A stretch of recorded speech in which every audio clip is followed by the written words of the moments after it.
Welcome, everybody. It is Monday night, and we are so excited to be back here. We've got Jamie Tall and I back again on Monday nights.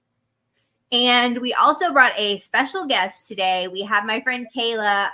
Kayla, I've known for for several years. She is the director of an amazing recovery community organization called The Connection, which is in Forsyth, Georgia. Kayla also has an amazing backstory as to how she kind of got on this journey. And so we are really, really excited to be able to tell your just like amazing story tonight and about the cool things. So Kayla kind of, your organization specializes, in like recovery and also mental health and different kinds of therapy, which is what I absolutely love about The Connection, is because you guys support different kinds of therapy. One of them being equine therapy. I love that. Mm-hmm. And then I know mindfulness and meditation and things like that, which are all amazing and super helpful for anybody, really. Mm-hmm. So, Kayla, do you want to kind of give your elevator pitch here? Sure. Well, thank you. You guys are doing incredible public service. The stuff that's to see the resilience is an important piece, and to talk about some of the difficulties and how we can rise and get better. So that's inspiring. So thank you. That's the key. I am passionate about ending the stigma. This is 2023, and it's shameful. It's shameful that we don't have parity.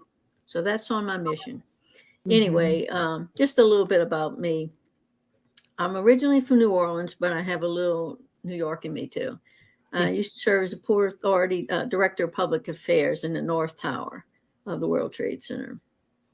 Short story, I got out narrowly before the building collapsed, and immediately went to work. My job was to deal with the news media and government officials, and to try to figure out what we were going to do. And so I hailed down cab, actually Port Authority Police. The Port Authority runs all the bridges and the tunnels in New York and New Jersey.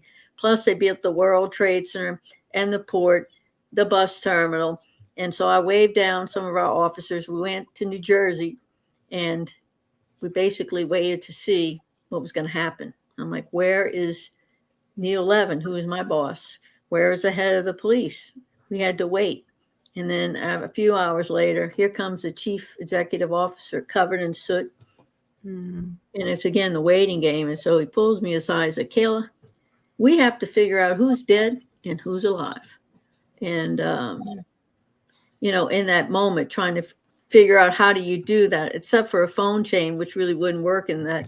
So I called a friend who I didn't know if she was dead or alive. I got her on the phone. She was on the last train from New York to New Jersey that was stopped. So she came in, and we set up a system, Excel spreadsheets, one column for those families needing to know from their loved ones they've heard from, call this line, and as Port Authority employees would call in, woohoo, woohoo. And so we basically had a command center for months and months and months. Port Authority is New York and New Jersey in the bi-state area. So I called the governor's office. I said, we're going to need help to deal with the news media for months and months and months. And so we went from the rescue. And by the way, the Port Authority, we lost 73 colleagues. And then to the recovery and the rebuilding and the 9/11 Commission. This is where parents who had lost their children had these big signs in the 9/11 Commission hearings and showing the son and say, Port Authority, you killed my son. You killed my daughter. And that was kind of, at the moment I minimized myself, because one of them told me I should be lucky, I should be happy to be alive. I was lucky. And I guess I carried that for years. Moving forward, rebuilding the World Trade Center.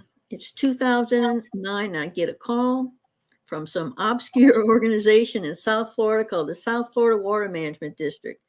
What is that? What is that? They manage the water resources from Orlando all the way to the Keys. They offered me a job. The job was to be media relations director for this agency. It was a lead agency restoring the Everglades. That's another dream of a lifetime. We're going along, housing bubble. $180 million were cut from the budget. So I was one of many victims. At the same time, my brother, who was a Katrina survivor, died unexpectedly of a heart attack, died basically on the side of the road in his car. People thought he was sleeping. Then my mother was diagnosed with stage 4 lung cancer. And here I am, jobless, all this. And I guess that's where the wheels came off. Now, it seems that when things slowed down, my job, then everything came up to the surface, but I didn't know it.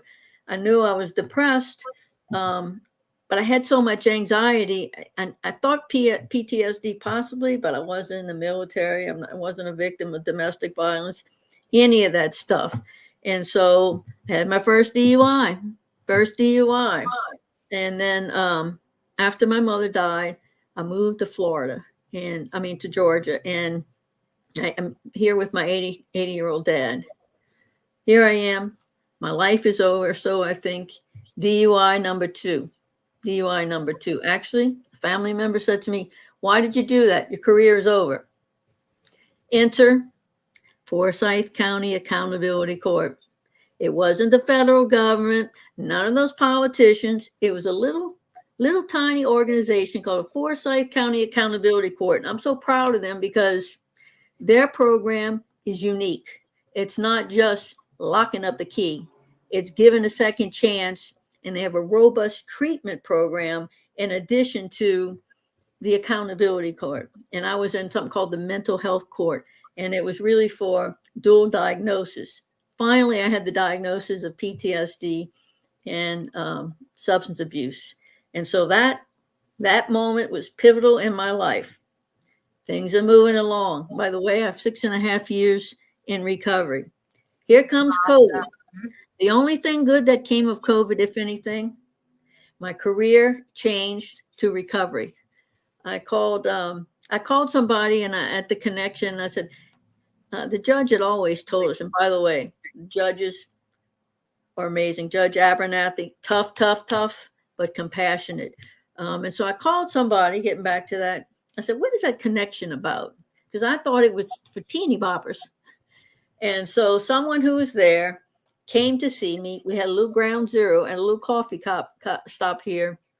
And we early on knew we had to set up recovery meetings on Zoom. And how are we going to do it and all that type of stuff. So we did a very ambitious program every single day to have recovery meetings and access to people. And so one thing led to another. I was asked to be the program director. Then I got the CARES and the CPS AD, and now I'm the executive director. I'm a 12-stepper. What do we call it? A God shot. And so I am passionate about recovery and ending the stigma. We do recover. We do pay taxes. We do give back. The stigma of us being thieves, living under a bridge, not paying taxes, we need to smash that stigma. And so that's my journey, ending that. But also, as Jamie talked about, wellness. And we're calling it wellness for families, because when somebody in the family has substance abuse or mental health issues, guess what? The whole family, it's a ripple effect.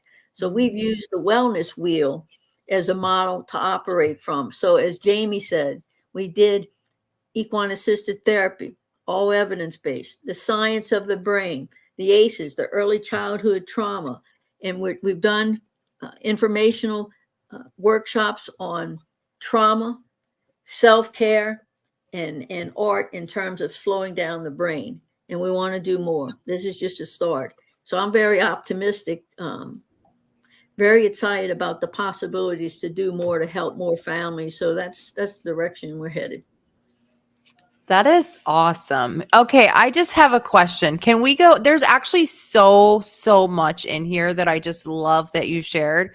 But I really would like to ask you, can we go back to the very beginning for just a moment? And can you tell me a little bit more about how you narrowly escaped? Like, what did that morning look like for you? Well, the day before, I was at JFK Airport, a Port Authority facility, with my boss, Neil Levin, executive director. We were there at the New York Times to talk about redevelopment of the TWA building. And if you saw Catch Me If You Can, that's the building. I grabbed a ride with him back to the city. His last words were to me, "What are you going to do?" I go to the gym and watch TV. He said, "Go to the gym." And these were the days when I was in peak shape. Well, the next morning I got up, the sky was beautiful. As a matter of fact, I went to vote. I saw Mayor Giuliani and then soon to be Mayor Bloomberg. And it was a beautiful day. Went downtown, got off the train, saw the beautiful thing, the skies, and strode across the building. My office was on the 68th floor of the North Tower. And I was supposed to have a meeting with my boss and others about opportunities for the website. And so I'm sitting at my desk like any other day, drinking my coffee, and here comes the building. The building lurches forward, and then it comes back. And I'm thinking to myself, a small plane or something must have hit. And so here I am still, whatever. I actually had a view of the Statue of Liberty. It was breathtaking. But as I looked out the window, there were shards of glass and paper coming down. It was like somebody was cleaning out their desk. And so I called both governor's offices. I said, something has happened here. It must be a small plane. And so here I am, still at work. A guy calls from the EOC and said, you have to evacuate. I said, okay. I said, let me go get my bag first, because I wanted to walk the floor to make sure there was no one else left. Well, as we're leaving, phone rings. It's Tom Brokaw's office of NBC News. And he said, well, he wants to go live. This must have been an intern. I said, we can't do it. We've been ordered to evacuate the building. She said, you don't understand. It's Tom Brokaw.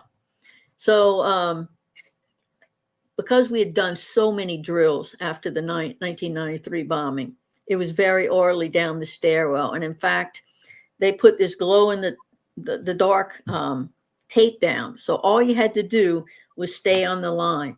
And as the firefighters came up with their axes and stuff, all we needed to do was step aside. As the police officers came down with people in need, all we needed to do was step aside. So still not knowing what happened, I get to about the 6th floor and somebody sends me an AP story on the BlackBerry. You had BlackBerries in those days. Terrorist hit the Twin Towers. I'm thinking, oh shit.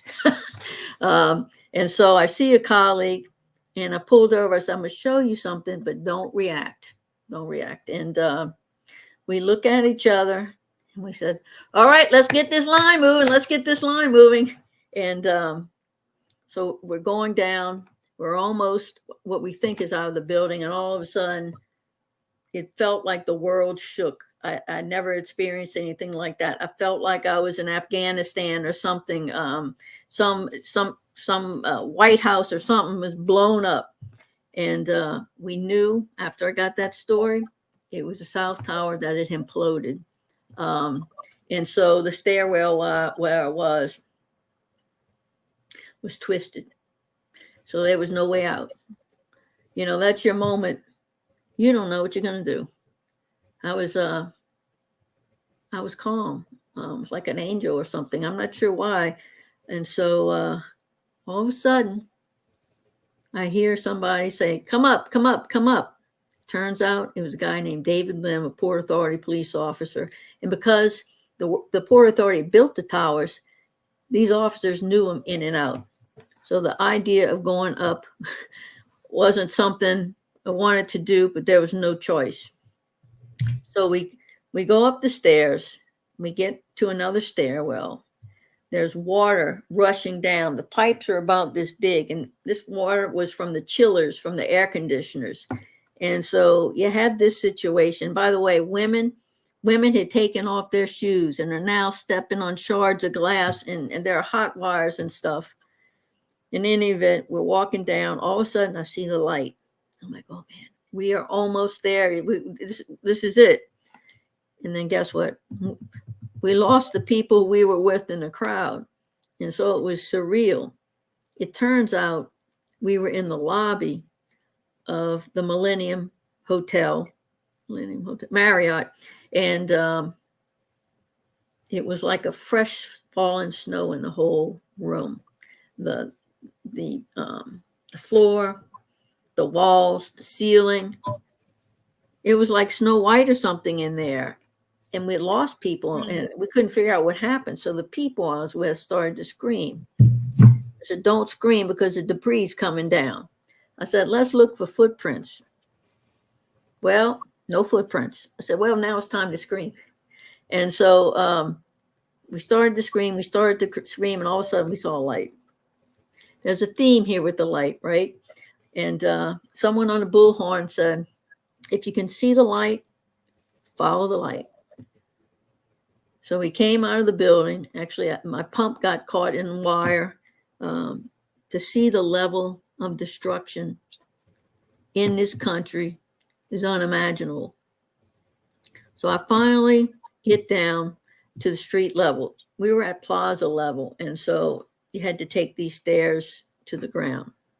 So I get to the ground, and guess what the street is? Vesey and Church Street.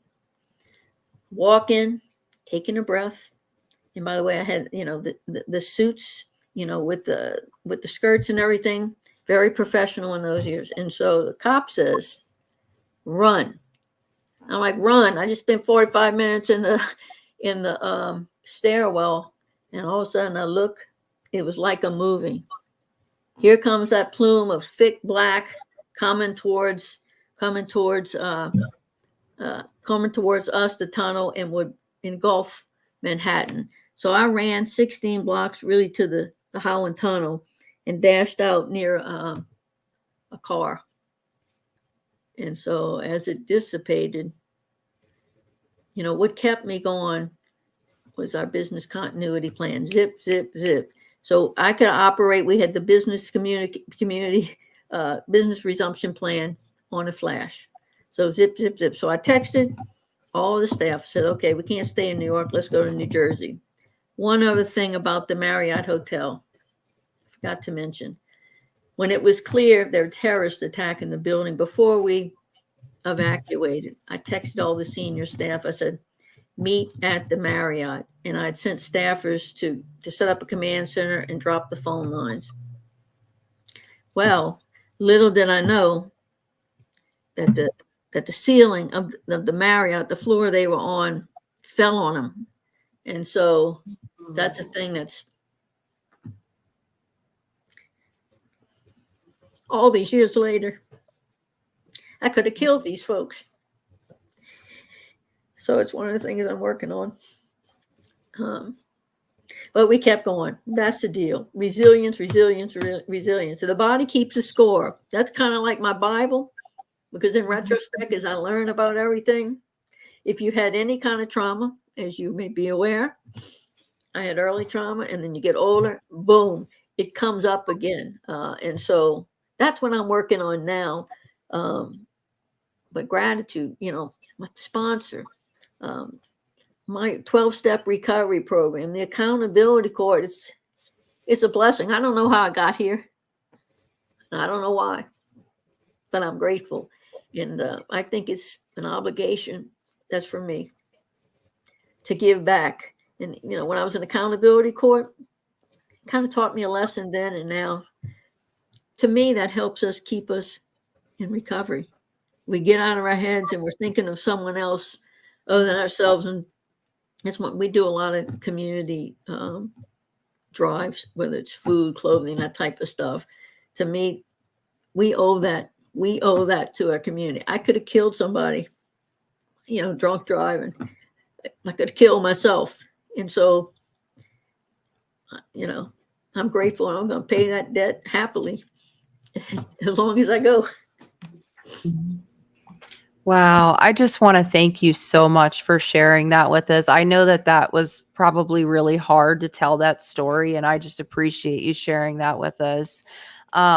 You know, and I've actually never met anybody before that has had that kind of experience or been that close. So it's very, very interesting to hear like a personal perspective. So I really appreciate that. And, you know, I love how you talked about the accountability courts too.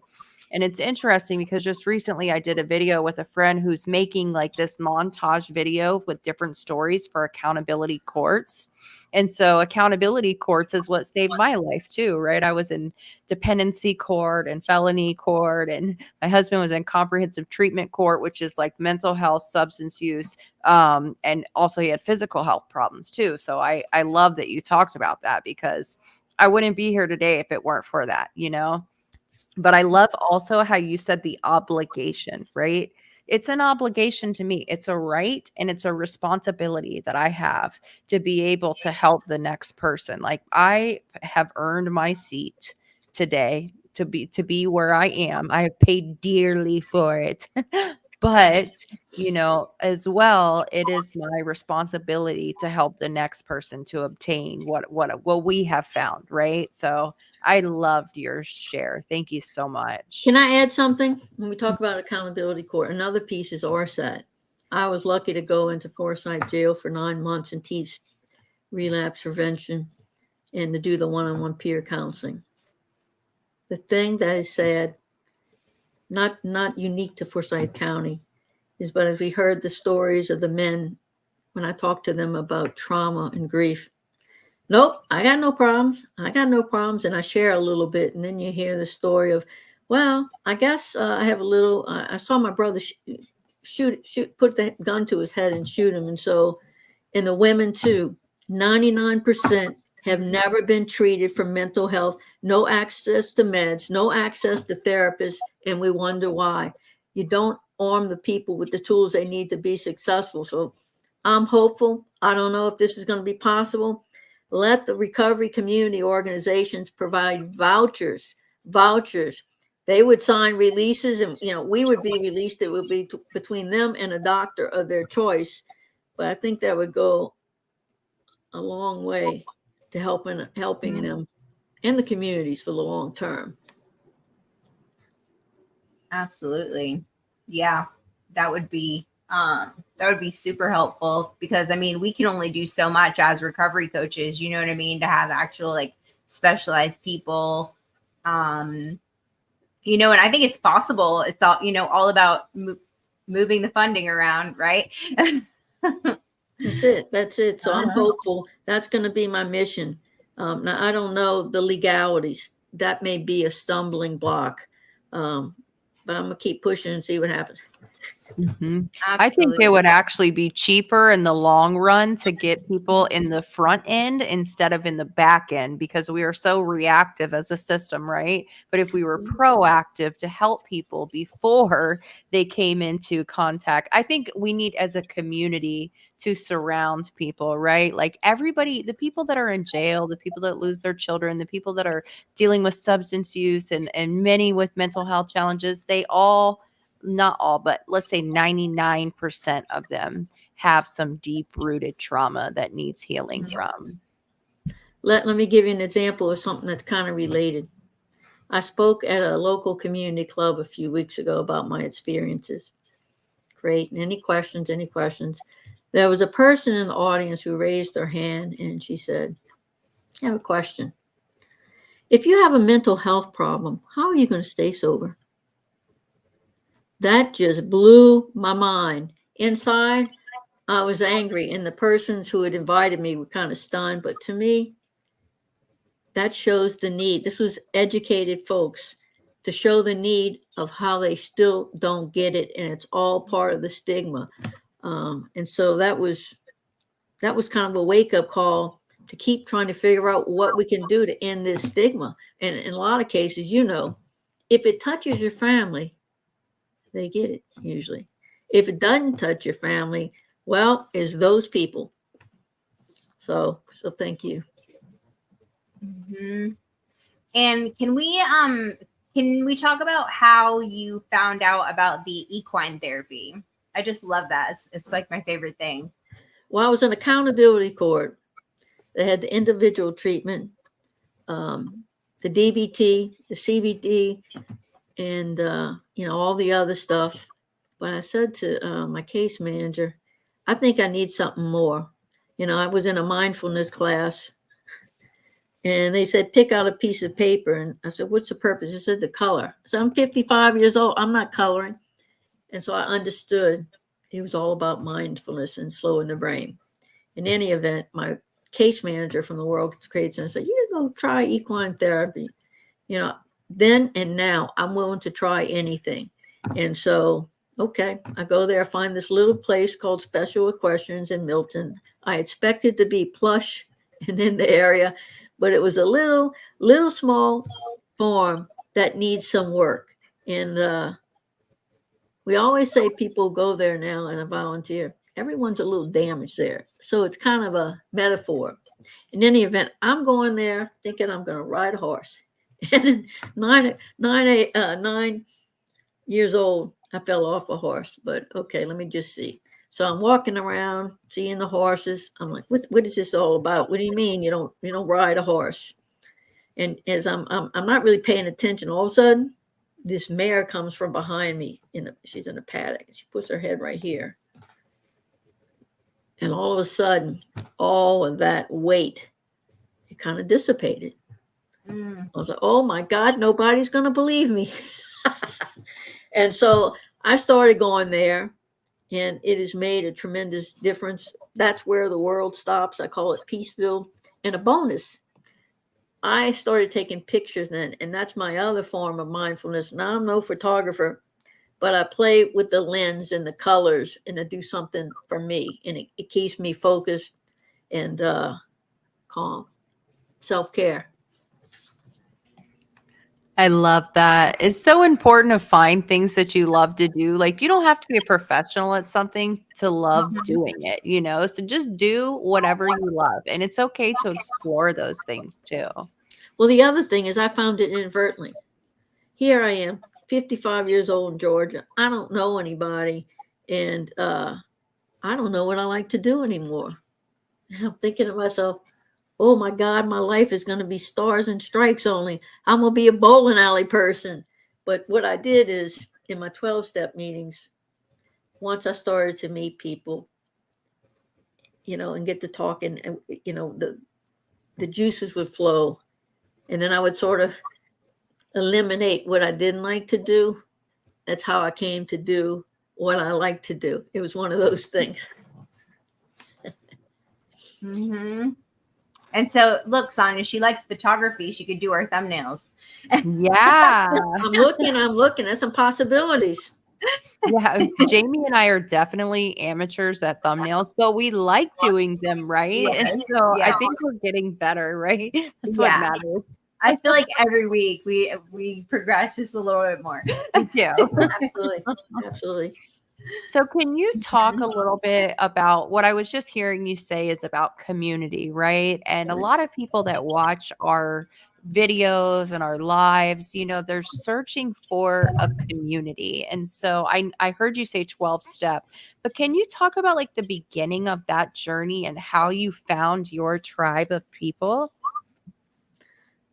That's exactly it. That's the barrier. When I first started going to AA meeting, I actually started going before court because I was scared to death. And the first time I walked into a meeting, I was like, oh my good, all these happy people. I have nothing in common with them. Second meeting I went to, somebody steps up. Hey, are you from New Jersey? I spent some time in New Jersey. Somebody, hey, I'm going to be your sponsor. Just out of the blue. And hope she's not on the line, but she looked like Winona Judd. And I didn't think I would have anything in common with her. But it turns out that was okay. And so that's how I started the journey. You find your tribe that way. The other thing we're trying to do, the tribe is not exclusive. So here is the connection.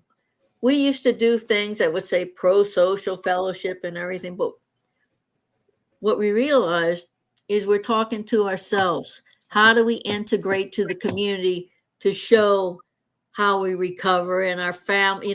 There's reunification, there's all of these possibilities. And so it takes a little effort, but you got to put your toe in the water and ask for help and proactively seek out opportunities, whether it's lunch after, pull somebody after a meeting, ask for help, raise your hand. It takes a lot of effort, but that's recovery is all about, right? Choices and work. Yeah, absolutely. And it's so hard. I know, like for myself, even to be like, hey, like I need support. Like it's really, really hard, to just come out and like admit that, like, hey, I'm not okay. I do need support. So I think that that's like a huge challenge, that we have like in ourselves, like just to be able to be vulnerable, right? Because in the life of addiction, we've been taught not to trust people. Number one, because we weren't trustworthy, and number two, because everybody in the dope game is trying to get one over on somebody else, right? So it's a complete different, coming in recovery is so different. And I feel like it definitely takes time, but I remember, one of the things they said to me in the beginning was, trust the program. Like, trust that God is going to put the right people around you to help you and to support you. And I just kind of, went through it with like blind faith, like, okay, this is God, you set this up for me, and I'm all in. For me, I struggle with the God piece because what had happened. It wasn't a lashing out of God. And I told myself I would never do that. But years later, you start to wonder. And so that's what my sponsor was told. And I looked at it from a statistical point of view. Mm-hmm. It's working around the globe. So try it. Exactly what you said. And for me, so my higher power, I do believe there's a God. I'm a Roman Catholic. I kind of lapsed a little bit. But to me, it's nature. It's the farm. It may be different for other people. But I have, I know he's there. I know I got to pray, and everything will fall into place, which I never thought would happen. When I first went to my first meeting, they're reading these promises. My sponsor, oh, it's going to come. I'm like, I guess that's a pat on the back to keep you coming into the meetings. But it's so true. It's so true. That's so true. And you know what? If for me, like the God thing, just the evidence that I am here today is proof that God is real, because by my own doing and my own admission to myself, right? Like when I was in my addiction, I didn't have the will to live anymore. I didn't have the courage to die, but I didn't have the will to live either. And so, but I also love what you said about nature, because when I go outside and I'm like standing by, like this weekend, for example, I went to the beach, right? Which I never go to the beach because I live in Florida and it's right there. So I never go. But anyways, so I'm standing at the beach and I'm just watching the water and the sun hit the water and all of the birds just sitting there being completely taken care of. Like they don't need anything. They are taken care of, and just thinking about all of those things and how they perfectly come together. That is the evidence of a higher power, not just working in my life, but working in this world. Absolutely. Mm-hmm. Yep, absolutely. Can we answer a comment real quick? Sure. Robert has asked how to start an AA group. And so I don't know if you guys have ever done that, but I have started a group before, and I just want to tell you how to do that. So if you the first thing that you need to know is that you got to find a location, right? So you have to find somewhere where you're going to have this group at. And then once you figure out where your location is going to be, you find your local, what they call area service. That's what they call it here, is area service. And then you communicate with them. You tell them you want to start a meeting, and then you just get the thing going and keep showing up until people come. Mm-hmm. Okay. Yeah. I have another question. Okay. Can you talk a little bit about your experience with In Our Own Voice and NAMI and what that is and how you are connected to it? I was approached when I was in accountability court by someone who said, go do that, go do that. And I wasn't comfortable at the time.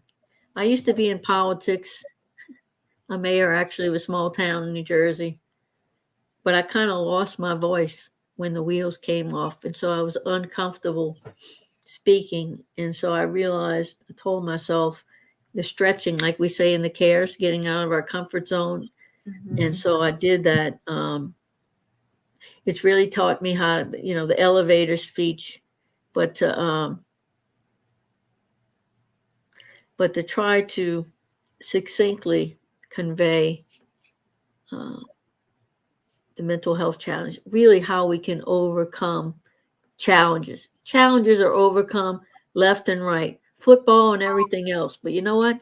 This is the real deal. This is a life. This is going to decide how we choose to live. So that's where I go. And by the way, FYI, I'm so sorry, Atlanta. I'm a Yankees fan, even though they're in the bottom of the doldrums, whatever. And I did say I did speak at the Braves 9/11 last year, and let me tell you, the Braves is one of the top organizations in the country. Everything is professional, and the people are just good-hearted. And so I was really impressed with the Braves organization. So for this year, I'll be pulling for the Braves. Glad to have you on our team. I don't think anyone holds it against you.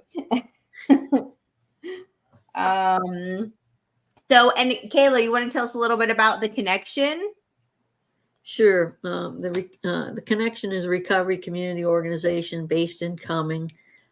It's Forsyth County, and our charge is to peer coach. And when someone talked to me about peer coaching, I was thinking, oh my goodness. First, they wanted me to talk to a peer coach. And I'm like, why would I talk to a peer coach? If they screwed up and I screwed up, why would I listen? So it's one of those things. But I understood the value. In other words, it's a gap between judicial and clinical. That's how I view it. And I love the idea of meeting people where they are, not telling them what to do, but just supporting them if they choose recovery. In addition, we have, like I said, this wellness wheel that we're expanding because, like I said, the family needs support. A lot of them may or may not have the resources, and the wellness wheel is just not the science of the brain, stuff like that. It's the other pieces of your life. It could be walk. We have a walk this weekend, as a matter of fact. We're planning rafting. We're doing something with music and photography. All that can it's part of the self-care and the mindfulness and getting out of the ugliness of the world. It's sad to say, but we just live in a hateful society. I am hopeful at some point, sometime, we're going to get it together. And so to be able to take care of ourselves so we don't react to that type of stuff, we just, we carve our path and we stay in our niche. To me, that's important. We also have, as I said before, the sober social events where we want to make them community events. We've already seen growth in our events when we marketed as community and not so much fellowship. And we found this even in a concert we had last year. When you call it recovery music, or whatever you want to call it, there's that stigma. And I actually heard people tell me after, I didn't think I could go. And so we've seen in probably 2 or 3 months, and we start shifting this way, the attendance is up like that. We had people in the 4th of July thing. Oh yeah, I saw your thing on social media. We had some people in recovery bring their families. It was a beautiful thing to see side by side. To me, that's where we need to go. Mm-hmm.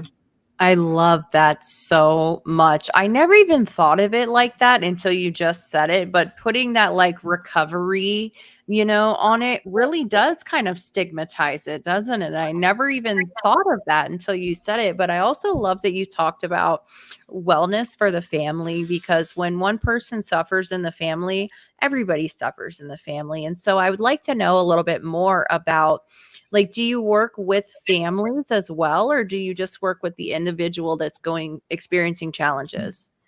Well, the way we work with the families, we have a parent recovery network meeting here, and we have a smart family and friends meeting actually tonight.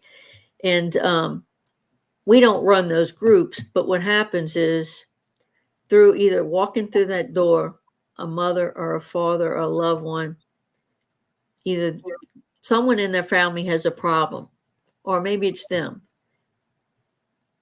But the thing is, often, mostly, at least the phone calls too, is it's a mother of a son. It's a mother calling or the wife or a husband. I need these resources. Okay, let's go. You got Medicare, you got Medicaid, you got insurance with your drug of choice. We're going to take care of that person. The thing I shift to is, how are you doing? How can we support you? And what I find, and I'm sure this is not unique, they don't even realize at that time the toll takes on, because the urgency is to fix a child, to get them health. And so to try, it's a new thinking, so to speak. And so that's why we're trying to integrate the families so they can begin healing together. Yep, that is awesome. And Sonia, your mom is real passionate about that as well. Might have to hook them up.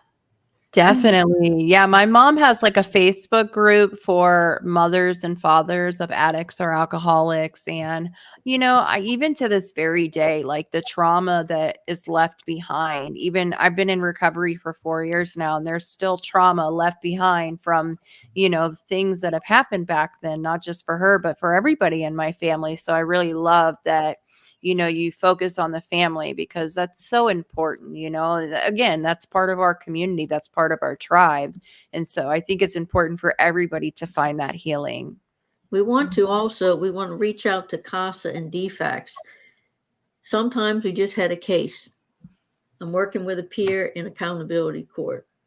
His fiance was in jail, and then she went to a rehab. 2.5 years later, the guy I'm working with was getting ready to graduate. Well, guess what? Through all the hard work and after losing 3 children, reunification. And to me, we find that more families tend to come out of the CASA and the DFACS versus it tends to be, and I'm not sure why, it's mostly single individuals with no resources. In other words, a detachment of families. So a charge for us is to find out where we can be that link for either families who need support or someone in recovery that's lost a child and needs a second chance. Mm-hmm. Yeah, that's amazing. So in Sarasota, I told you earlier that I work for NAMI, and that's what I do is I help parents who've lost their children to navigate through the process of dependency court and hopefully become reunified with their children. But even if they don't, we support them no matter what, because everybody needs support regardless of what the outcome is going to be. Amen. Mm-hmm. Absolutely. Did we have any other questions or anything? We have a lot of comments, but I've just been so intently listening that oh, we got Clint on here tonight, who is recovering addict and alcoholic, life coach and recovery coach today. Life is good in the sober neighborhood. The world needs love. I love that, Clint. Mm-hmm. Yeah, if anybody has any comments or questions that you would like to ask, please feel free to drop them in the comments. And so, Kayla, what does like a regular day at the Connection kind of look like? Like, what do you guys have going on over there? Like, just like different meetings and different groups. And then I know you said about the events on the weekend. When are you going rafting, by the way? I'm trying to set that up right now. I'm just dealing with the liability issue. I want to get that confirmed. Probably be in a couple of weeks. I'll put something out in Facebook.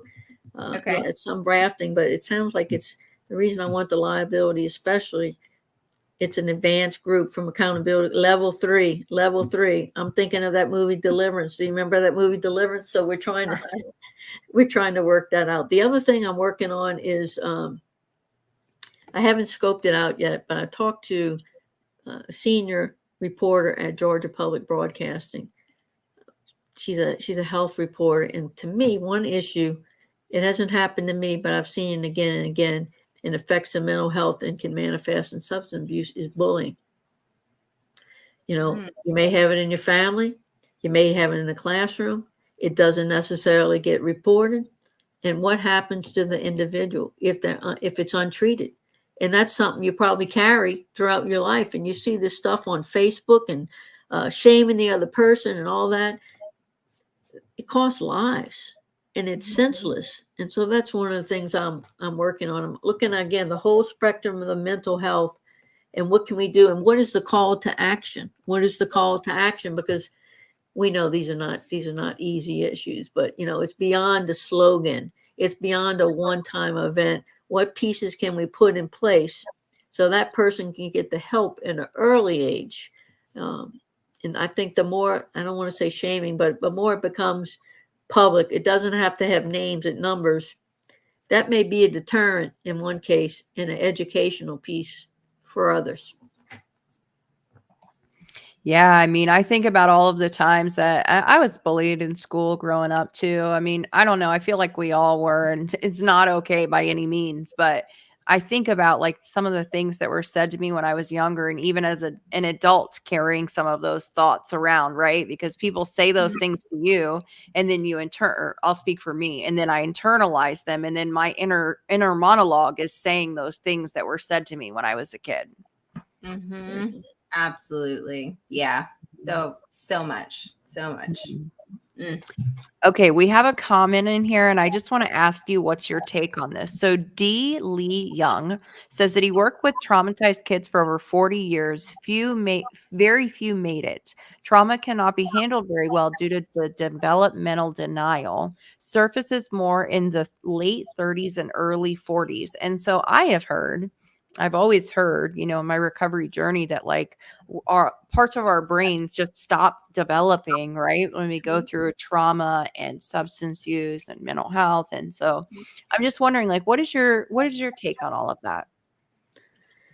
Well, as you were just saying, the science of the brain, and that's part of the stigma or the lack of wanting to look at it. It's real. We're wired differently, and it when something like that happens, on top of the the way your brain functions and everything, it's hard. And I know it takes practice, but if you don't get the support early on, for me, if I'm not on medications, now I'm not talking about benzos. If not, I'm not on that.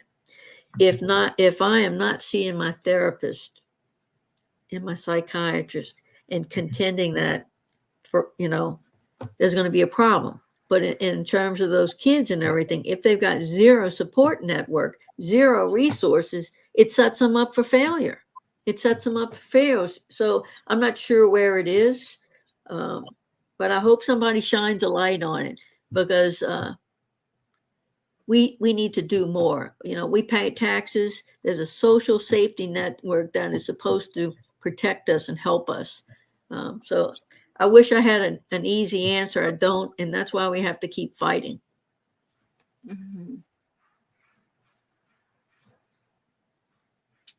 Let's see, we had another question comment from Clint. 4 A's of recovery: admitting, accepting, accountability, and action. I love that. Sure. Yeah. All right. And then somebody wants to know what 12 steps helped the most. I'm not sure if they're asking which step helped the most or which 12-step fellowship asked the most. But how about answer both of them? Which step helped you the most? Well, that's a doozy. I mean, if I didn't embrace the first step, then everything else was for naught. At the same time, if I didn't take that hard look on the 4th step, that hard look to say what was my part and all these, I didn't have a part, it's this one, and then making amends. Without those components, you're probably not going to succeed. So it's not just one, but that's why they have the steps, all the steps. These wise guys in 1939. It's amazing that the program is enduring. And sometimes I'm on the AA meetings, these international calls, And it gives me hope for the country, because no matter where you are, you hear those voices in the different accents. And to me, that's unity. And that's what should be. That's the way the world should be. There is something that can unite us. We need more of that. I love that. Yeah, that's so Yeah. true. I think for me, I really like what you said about the first step, because if we don't take the first step, then none of the other steps count. The first step's the only one, like we really got to get that one right, you know? And I think I had admitted to myself that I was an addict and my life was unmanageable way before I was ever ready to work the steps or find recovery. So that one wasn't necessarily like very hard for me to admit when I finally got to that point. But I think it was like the buy in, right? I think the step 2 was the buy in for me. I would have never been able to do it if I didn't see it working for other people, if I didn't believe in this program, if I didn't come to believe that a power greater than myself, which at that time was the people around me, right? Like just like you were saying, like the unity, all of these people all over the world that were just as bad as me, if not worse in some cases, were able to find a completely new life and become completely different people. If I didn't see that firsthand, experience that, then I don't know if I would have been able to buy into this. Yep, exactly. Yeah. Mine was just the 4 and 5 and 8 and 9, just like getting out all the fears, resentments, the sex inventory, being able to like look at like my part in things for people I was mad at, you know what I mean? And then, you know, making amends, like cleaning out my side of the street. So it was like, I let it go. And then I, you know what I mean? Cleaned it up. And it was just like, it just made me feel so good. And I remember being so scared to do certain amends, but there was nothing that I wanted more than to stay clean and not use drugs anymore. So I just was like, well, I'm going to do it. You know, people I didn't even want to make amends to, but I was like, you know what? They told me that if I don't do this, then I could go back to using, and I'm not willing to do that. So yeah, let's touch on that a little bit more. There's a couple of comments that have popped up. I just want you guys to know we're going to get to them before we get done, but I want to pop this one up here real quick. Kyle is planning on doing his 9th step with his ex-wife on Sunday. Any tips to convey my thoughts without it turning into the blame game? Our conversations break down into blaming each other. Does anybody have anything they can? Okay, go for it. Oh, I do. Okay. So we don't talk about like the specific action, but we talk about the emotion that it caused, right? So like, I know that I caused distrust in, you know, our marriage. And now I am doing X, Y, and Z so that this will no longer be an issue, right? Like I know I caused, you know, I caused the focus to be on me instead of on our kids or, you know, whatever. I don't know if you have kids or not, but but like, you know what I mean? It's not talking about this any specific actions, right? We're just talking about what you caused and like the feeling that you caused and what you are doing now. And then just like and short and sweet, like not long detail, like it's not going to be like this. It's just short. I caused this. Now I'm doing this. I know I caused this and now I'm doing this. I think like the biggest thing for me, I remember when one of the hardest amends that I made, I think this was the 3rd or 4th time I did amends to my mom. Because you know, we just keep doing them. And it was about, you know, how I made my father's funeral all about me and my father's death all about me, you know, and how it affected me. And it was like, it took me like, you know, like 4 years to figure out like that was, you know, was what I caused, like taking the focus off of everyone else and putting it on Jamie, you know. That was when that like clicked in my brain and I actually like got that out, it really helped me to be able, because it was like something that I had been holding on to, you know. So get out the things that, and like I said, that was the 4th or 5th time I did amends to my mom. So you can do amends again, so you don't have to do it all in this one time. You know what I mean? Just try to get the most important things, Let me throw this in. I don't know if either one of you have taken MRT. Yeah. MRT is moral recognition therapy. They hand us this book for this class in accountability court. There are bars to the jail on the cover. In the first 3 chapters, you are a loser, you're unredeemable, you're untrustworthy. And I got into a huge argument. I am not taking this. I am not taking this. And the head of the treatment team said, get past the first 3 chapters. Okay. And I don't know if you know about MRT. You got to tell your story in front of other people. And it's kind of like American Idol. They decide on whether or not you met the objectives. But what helped me was something called the Freedom Tower. Funny because there's now the Freedom Tower in New York, ironically. But up and down the Freedom Tower, on the left side of it was what happened. And on the right side, it was what we could have done differently. And I don't know if that applies to that, but in my own situation, I'm single and everything like that. But as Jamie was saying, some of the time taking all that personal stuff in the acts. This is what happened. This is what I did. And here's what I would have done differently.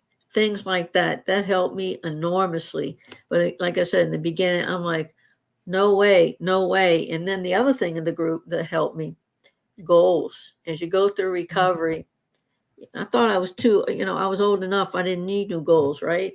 But as you go through the phases of recovery, it's an evolution. As Jamie was saying, making amends and do that, that's for life. That's not a one-time deal. So I don't know if that answers the question, but exactly what Jamie said, not this, is just the facts and what your part was and what you could do differently. That's all. Yep. Yeah. I love that. Okay, I want to just showcase this comment. Kayla. Hope Key says, Kayla is a big part of my recovery and she is an amazing person. I would not be sober if it wasn't for her. I want to thank you, Kayla, for your share and all that you do to help everyone that you help. Wow. Thank you, Hope. We don't do it for that, and you try as hard as you can. And that was her earliest thing. The head of treatment court told me, like, Kayla, you graduate, you're going to go there. People are going to make the choices and prepare yourself because you can work with them, but they're going to do whatever they're going to do. And I think of the first 5 people I worked with, 4 of them went out, and I had a difficult time with that. But it's all about choices, doing the best we can do. And so, it's a cliche. If we can reach just one person, one person can have a ripple effect. So all we can do is block by block. And again, exactly what you're doing, showing that we recover. We're grateful for second chances. And you know what? We're going to help other people. Yep. Well, I just want to thank you so much, Kayla. I've really enjoyed listening to you share your story. And by the way, I'm following you too. So just so you know. Thank you. And Jamie too. I mean, you guys are 2 dynamos, Thelma and Louise, right? Thelma and Louise. That's who we're going to be from now on. Except we're not going off the cliff together. Okay. No. Well, thank you really for all you do. You guys have grown in the short time I've seen. I haven't known you that while, but to see the messaging and how it's evolved and the people who started following you, it means they're tuning in. It means you're making an impact. So that's a beautiful thing. Yes. Mm-hmm. Well, thank you so much. And thank you everybody who watched tonight.